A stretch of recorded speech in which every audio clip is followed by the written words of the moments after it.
à quelques centaines de mètres, et puis tout de suite direction Ambarès, où les électeurs dimanche auront le choix entre 4 listes. Il y aura une quadrangulaire à Ambarès et Lagrave dimanche. Dans cette commune populaire de la rive droite de 14 000 habitants, le climat de campagne est délétère. L'homme à abattre, c'est le maire sortant, le socialiste Michel Héritier, et ses principaux ennemis sont de gauche. Il n'a obtenu que 35% des voix dimanche dernier, plombé par la liste de Christophe Auboin, qui serait pilotée en sous-main par d'anciens élus PS.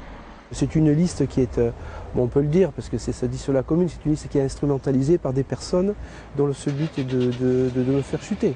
C'est clair. Mais je pense aussi, et c'est pour ça que j'ai axé ma campagne sur ce thème-là, c'est aussi la nécessité d'être proche des gens, une campagne de proximité. On a un projet dynamique, on essaie de sortir la ville de la crise et c'est vrai que David Poulain était un allié du maire sortant et lui aussi espère sa chute.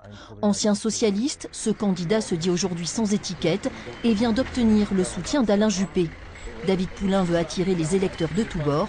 Il a obtenu 21% au premier tour. Le seul opposant municipal de Michel Héritier pendant 5 ans, je l'ai été. Je me suis opposé à sa politique parce qu'elle était contraire aux valeurs de notre ville, mais elle était surtout contraire aux intérêts de notre commune.